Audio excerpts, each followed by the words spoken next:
o que vai ocorrer? Vai ocorrer que as fábricas dele, a grande parte dos investimentos vão entrar em falência. Os outros não seguem o exemplo, a exploração continua marcante e a sociedade não caminha para frente.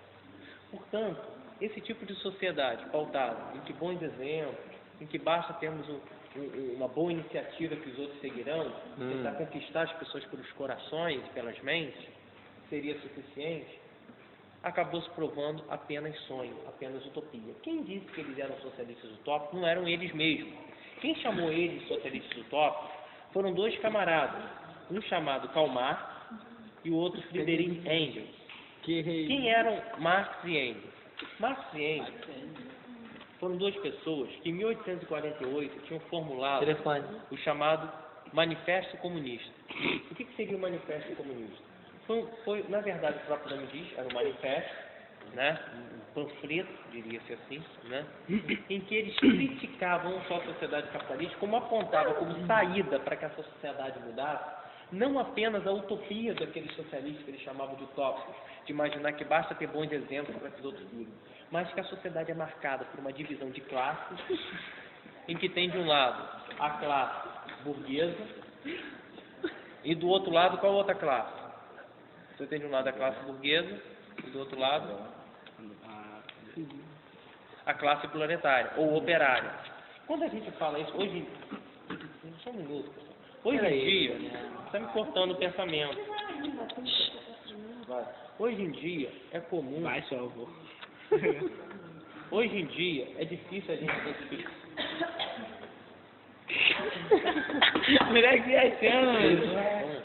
Hoje em dia é mais difícil a gente fazer uma identificação de classe na nossa sociedade, porque se formos ver, perguntar ao pai de vocês, o que trabalha, o que faz, um trabalha como profissional liberal, outro trabalha por conta própria, outro é dono de um pequeno comércio, outro é empregado de uma pequena firma, outro já é empregado de uma grande firma, ou seja, você tem uma variedade. Mas naquele período, a sociedade era basicamente dividida em duas classes. Ou seja, os donos dos meios de produção seriam o dono da fábrica, o dono das grandes casas de comércio, e do outro os trabalhadores deles, que na maior parte eram operários das fábricas. Então a sociedade daquele tempo do século XIX era dividida basicamente em duas, que eram chamados de operários ou proletários. Hoje em dia fica mais difícil fazer uma identificação de classe, né? E eu tenho um pequeno erro, não só na postura do GPI, como em quase todos os livros didáticos, que procuram falar, porque a nossa sociedade capitalista hoje é dividida em duas classes, burguesia e proletariado, como se todos fossem operários, porque a maioria das pessoas que trabalham aqui na escola, trabalham no local, não é operário, e a maioria, muitos trabalham por conta própria, muitos trabalham com o mercado informal. Então você tem várias classes divididas na sociedade. Mas naquele tempo do século XIX, naquele capitalismo daquela época, a sociedade era basicamente dividida em duas classes. Então era a classe de quem? A classe dos privilegiados, dos exploradores, que eram o quê? A burguesia, que era dona das fábricas, dona dos bancos, dona das grandes casas de comércio. E do outro, os trabalhadores deles. Então, essa sociedade era nítido ver a exploração, por quê? Porque o camarada que é dono da grande fábrica, da grande casa, do grande empreendimento, ele fica com os lucros. E os trabalhadores que vão produzir a mercadoria do patrão, os trabalhadores que produzem a mercadoria do patrão, ganham salários miseráveis, não têm direito trabalhista, não tem quase nada.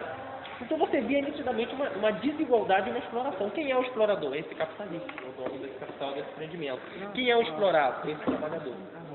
Então essas duas classes, havia essa diferença. Mas o Engels defendia o seguinte, que essa classe explorada deveria, através de uma luta armada, de uma revolução, derrubar o governo, que o governo, segundo Marx, era o governo que governava para os interesses dos exploradores, portanto, os interesses de quem? Dos exploradores. Governo? Dos capitalistas. Né? Então você deveria derrubar esse governo, porque para Marx e Engels, os governos existiam com uma finalidade principal, que era o quê? Oprimir e esmagar os trabalhadores e defender os interesses de quem? Da classe capitalista. Então os trabalhadores deveriam, numa luta armada, Só, não tá dando, gente. Os trabalhadores. Não. Derrubar através de uma extrema violência do uso